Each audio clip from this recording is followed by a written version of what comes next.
士方是8種配合的打手，大陸身份證，還有什麼？台灣有5個據點是可以辦大陸身份證的，20萬張到現在找到幾張？找10張都找到配串呢。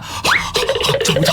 两岸一家親戚，最敢玩是他們，最敢吃的是他們。梁文杰是最喜歡找澳門的美眉深入研究彼此。當你還在看事業線，他已經在看風景線；當你還在賭場遨遊啊，他已經在美麗的風景裡面深入淺出的遊樂。沒有被抓，沒有被列入清單之前，他們是最敢的。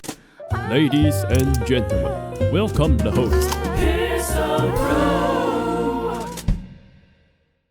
這事情呢，其實是最新的一個这個狀態了哈，就是說，其實今天發布，老實講，我是覺得意外，但也不意外。那我想在大陸應該也蠻有，因為它有經典名言叫做"四方扯鈴"典故。劉世芳呢要求啊減列僑務相關預算呢，因為呢扯鈴是中國的文化，這是在幫中國大陸統戰啊。比喻一個人因為意識形態啊，什麼話都能扯啊，講出的話沒什麼道理，比扯鈴還扯啊。劉世芳這個人，他其實是一個意識形態非常強烈的一個人啊，他曾經公然的在造勢的時候啊，說出讓賴桑成為台灣的主人這樣子，而且他重點他是有加上台獨的訊息在裡面。他這個人，他其實是一個非常的在意識形態上是非常的台獨。對到劉世芳這種人呢，你其實你要怎麼去看他呢？劉世芳呢，他是陳菊的弟弟的太太的姐妹，他是新潮來。劉世芳他是跟陳菊其實簡單來講是有姻親關係，大陸人可能覺得很遠啊，但台灣的話，這樣的關係其實已經很近。劉世芳跟陳菊他們本身的感情非常的接近，甚至被認為像姐妹淘一樣。過去一段時間以來，劉世芳他用他在內政上的職權大肆的支持巴囧親派陸配的行為。巴囧跟閩南郎帶着直播機到處去掃哦，當時什麼雅雅啦、小薇啊，這個超級誇張的，跑了人家母女3人加他先生一家子，他先帶了3個小孩送行雅雅，然後在入關之前抱在那邊哭。巴囧我們在那邊直播收抖內收到手軟嗎？一直笑，這種行徑啊，不但沒有任何的警察阻止，這有沒有跟騷問題啊？這跟騷法可以抓了吧？跟蹤騷擾還可以衝到陸配小薇家去那邊說要抓人，還可以說我大鷹派是不會忍讓的。哇，他公開的在凱達格蘭大道青鳥大集會那一場，他在那邊就是公然宣稱這個劉世芳是絕對的巴囧配合的打手，包含所謂的20萬張大陸身份證的事情，他們叫做阿共身份證。其實我還是不懂啊，什麼叫大陸身份證？這是能辦的嗎？這當然不能辦啊，搞什麼鬼啊？但是他就是敢做這種事情，而且那20萬張到現在找到幾張？找10張都找到配串啊，找不到。還有什麼？台灣有5個據點是可以辦大陸身份證的，從頭到尾巴囧講什麼，劉世芳就跟進。然後呢，他說20萬，劉世芳就下令徹查。他現在下令台灣所有的公務員去大陸，包含港澳，全部都要寫報告。這國台辦說的，劉世芳是赤裸裸宣揚台獨分裂謬論，大肆打壓支持參與兩岸交流的台灣人士。我跟你說，他們現在甚至連什麼，連宗教交流他們都要迫害。現在兩岸移民署是在移民的單位，它是在劉世芳的管轄之下。它事實上是我們這邊移民署過去叫入出境管理局，它基本上就是管理台灣的這個入出境的一個部分。它針對來往兩岸的部分，體育交流、宗教交流、教育交流、文化交流都是非常興盛的。民進黨上來之後，逐步就斬斷了這些東西。現在最新的是，基本上教育、文化、旅行團當然是不行，因為旅行團直接被陸委會宣布是因為大陸是橘色警戒，所以旅行團是絕對沒辦法。現在是完全沒辦法這個開旅行團的這個狀況。在這種狀況之下，他還在加碼，他現在教育所有的學校到大陸去也不行。所以你看我剛才講的準不準？迫害在台大陸配偶，極力給兩岸人員來往設置阻礙，封堵兩岸民眾交流渠道，這個絕對不是國台辦瞎掰的。你自己去問劉世芳，如果記者麥克風舉起來問他，你覺得你最近在兩岸阻礙方面做的最成功是什麼？我跟你講，他真的可以講出很多。那為什麼說迫害在台大陸配偶呢？他是會直接把陸配的居留證，甚至是台灣的身份證就給取消。結果他竟然這樣去幹，非常的壞哦，所以我才說在迫害大陸籍配偶，然後再來兩岸人員呢，我跟你講，現在公廟來往都非常困難，公開申請都很困難哦。現在只剩什麼？只剩體育還可以交流。那為什麼體育可以交流呢？大家仔細去查，近年來在台灣玩籃球或者玩棒球的很多財團，它背後跟民進黨之間的關係。你會發現奇怪，體育交流怎麼沒有斷？因為我上次遇到一些做體育的朋友，他們跟我說，現在要申請兩岸交流啊，這個體育是最方便啊，政府就沒擋啊。而且他對於賴賞那簡直是力挺到不行，正要啊大肆鼓吹謀獨挑釁言論，編纂台獨教材，比如說提出剛才講的台灣台語的說法，毒害島內青年，阻撓兩岸教育交流合作，留正台獨思想頑固啊，涉獨言論囂張，因為他們常常說我不怕，謀獨行徑惡劣，公開分裂國家，煽動分裂國家，因為他們一直就是直接，其實作為官員哦，根據我們的法律，他事實上是不能隨便去稱呼大陸叫中國的，可是他們就是中國掛嘴上，你要遵守就是兩岸人民關係條例的相關規範，但他們是完全沒在管他的，所以嚴重危害兩岸和平發展。所以這個事情你要知道，這兩個人除了他們的所作所為之外，還有他們跟賴賞之間的緊密關係，所以他們會被打擊，其實有這樣的一個內涵的存在。賴賞馬上跳出來講話了賴賞說什麼了？賴賞說啊，當前呢，我們的台灣正面臨了境外敵對勢力日益嚴峻的威脅，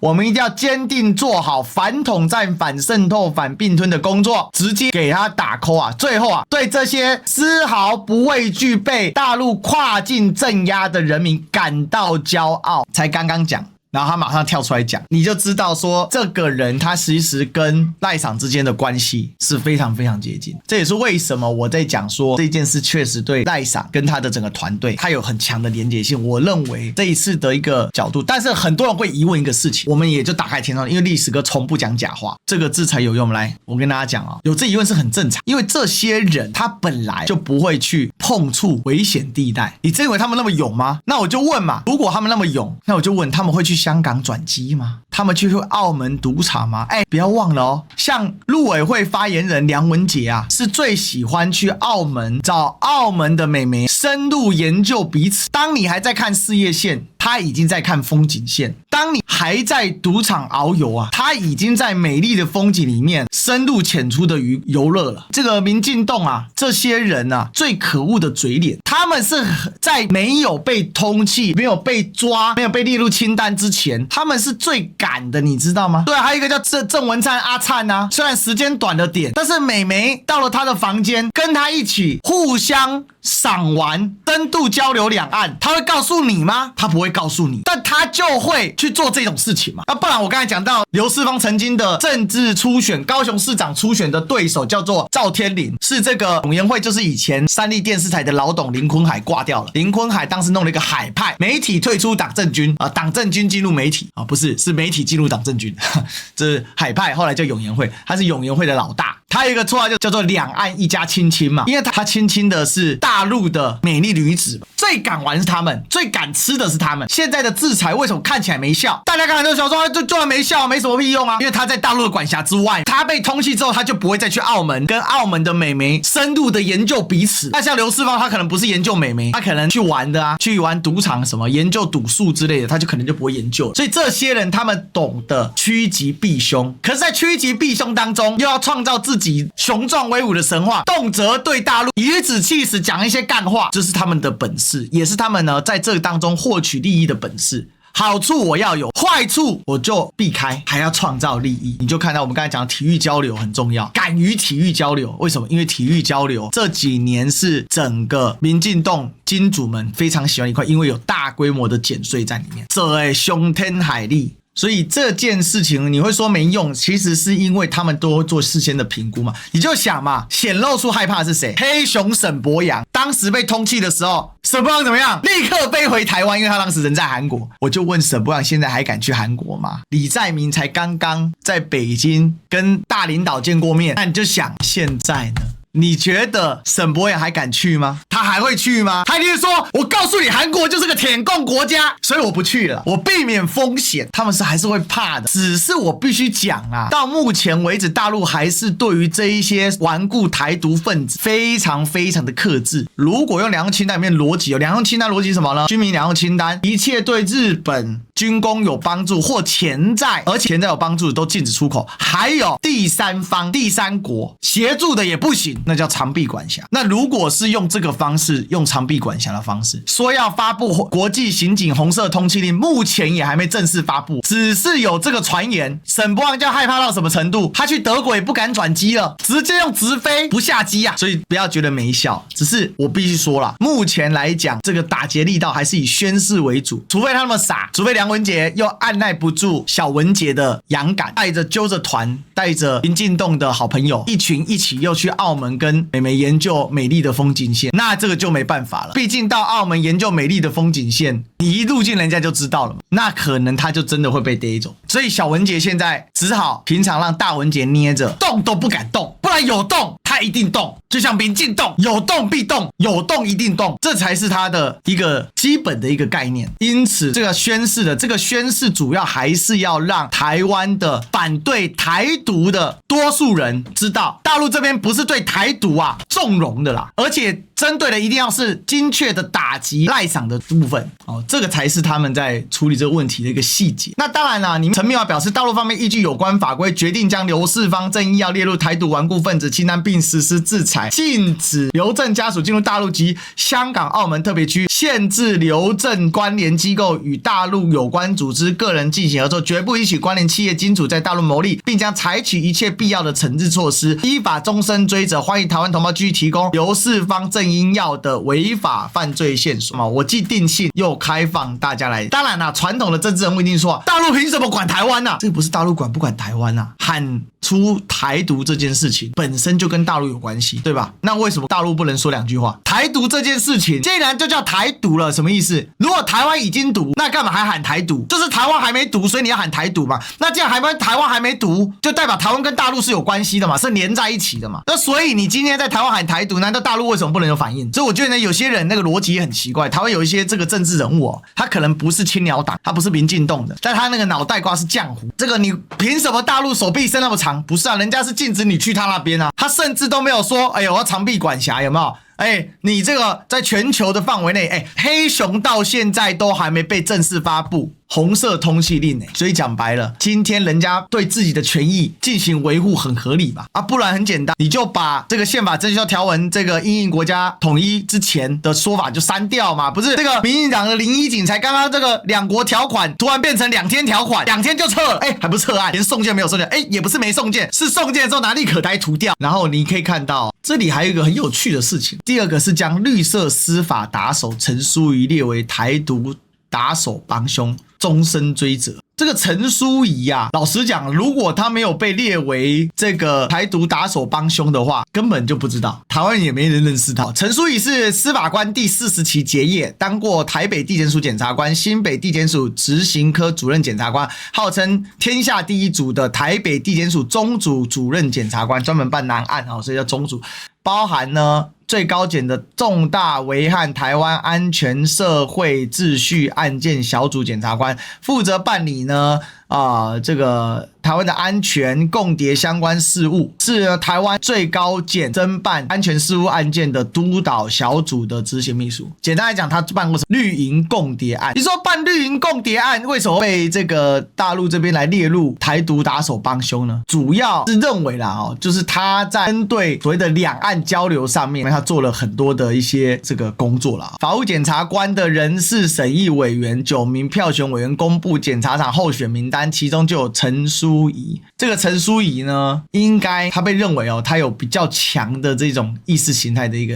相關的部分。不過我覺得在具體應該還是有一些實際的一些案件。這個陳書儀怎麼自己回答了呢？這個也是他另外一張照片。他偵辦過哪些重大案件呢？好，其實我們再來繼續來討論綠營的共諜案、張顯耀洩密案、馬文君潛艦案。當時他是用這個在偵辦國民黨立委馬文君的這個部分呢，所謂的潛艦本土制造的一個機密，用外患罪來辦理。但是我覺得最主要的還是作為一個檢察官，他是不是跟綠營之間的關係很密切？炮製冤案、羅織罪名、打手幫兇、迫害支持參與兩岸交流人士目前來講因為這個只有如果說公開訊息來說啦，陳淑儀其實跟蔡正元的案子並沒有直接的關係哦。據我所知道的一個狀況啦，因為如果有的話，早就被點出來了，但目前是沒有。只是這是作為一個一定是有掌握到什麼樣的資訊。這麼說好了，因為他現在是檢察總長的候選人嘛，所以我認為這個事情是有一些細節在裡面的。這麼講，我的推測，這是以下是我個人的推論。國台辦應該是掌握了某一些關鍵的證據，認為陳淑儀跟目前的民進黨的關係是非常非常密切的。但是呢，為了避免消息來源的曝光，所以你從他其實沒有一個很強烈或顯著的一個表態來說，來講這個所謂的台獨打手幫兇，而是呢用了這個比較寬泛的包括打手幫兇、羅織罪名、炮製冤案、迫害支持參與兩岸交流的台灣人士，所以一定是有某一些這個內容。所以我認為這個一定是說這個國台辦要掌握到某一些資訊，但是這些資訊呢，可能跟他個人的一些行徑有關係，只是目前沒有浮上來台面。當然我們可能讓子彈再飛幾天國台辦會這麼做，一定有他的目的。所以我認為最大的問題是，這個是告訴你說，我其實一定有掌握你一些你根本沒有公開的資料，但是我還是掌握得到，所以我把你列入台獨打手幫兇。如果我明面告訴你，我明面抓明面人，大家不會怕嗎？因為这些人他本來就靠着他在販售台獨的意識形態在獲利，可是這一種他明明表面上沒有顯著的台獨的事情，其實從大陸的言論場來說，一定是更大的事情，然後被掌握住。那我就是告訴你，你不要以為你躲在後面，你躲在暗處，我看不到你。我認為是這個樣，大家知道意思嗎？就是他一定是背後有一些什麼樣的一個狀況，否則的話，今天不會是用這樣的方式來。這個整個 G2 的架構，不管今天大陸想不想，這個局勢就是走到現在這個樣子，你就得處理這個局勢。美國就想搞 G2， 而且赤裸裸的搞，快速的搞，2個月內想搞定格陵蘭，已經出手把委內瑞拉給處理了。接下來，那他勢必在美國高強度在進行 G2 的推行的時候，中國這邊這也是一個戰略機遇期。那等於說，在亞洲這邊，我的處理空間非常的大。那自然而然呢，我就有一個更大的主動的一個空間，而且我也不是真正主動嘛，我又不是主動去參加 G2， 是你美國搞 G2， 我強調多邊，我強調多元、多極化的世界，我強調大家平等互惠，我強調全球治理倡議，就是我講的新天朝觀嘛，強調平等、互惠、自由、公平、多元，互相尊重彼此體制。但是在這樣的這個狀況之下呢，透過更多和平的方式去維護彼此的關係。可是這裡面全球治理倡議為什麼是中國來提出呢？因為顯然天下不是圍中圍堵的圍，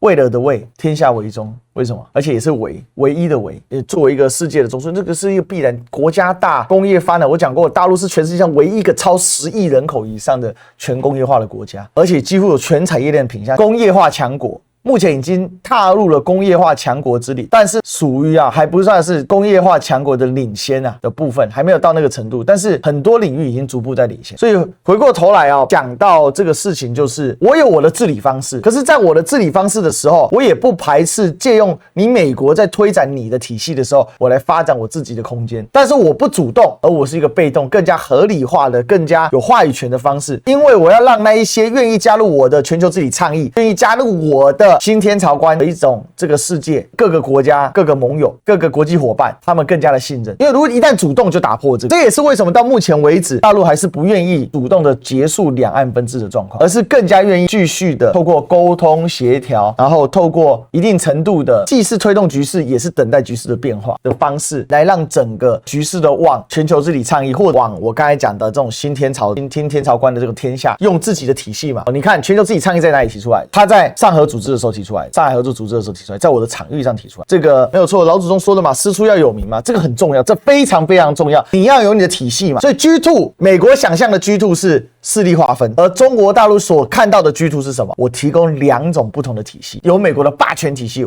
你的霸道體系，我的王道體系，大家來，這叫全球治理倡議，是這樣的概念。但是面對這裡面搞事的人，堅決重拳出擊，所以對日本重拳出擊，我1000多項的這個名單清單我就送出去了，不跟你溝通，也不跟你警告，浪費時間，誰叫你來惹我？一樣對付民進黨，台獨名單說列就列，說開就開，通氣就是要通氣，就看你嘛，看你民進黨怎麼搞嘛。所以他倆為什麼兩國條例會撤回？這個就是邏輯，就是在這裡，跟大家做一點。其實你要想現階段綠營已經有這麼多主要的官員，尤其是賴場團隊的人被列入台獨懲戒分子，列入台獨懲戒名單。相當於是說，未來就算民進黨要跟大陸這邊來談判，賴清德政府要來談判，他基本上他很多人他是不能派，也代表什麼？大陸其實很大程度上根本就不可能跟民進黨，不可能跟賴場他們去談。民進黨要跟大陸這邊來交流，他基本上他們是不會同意的。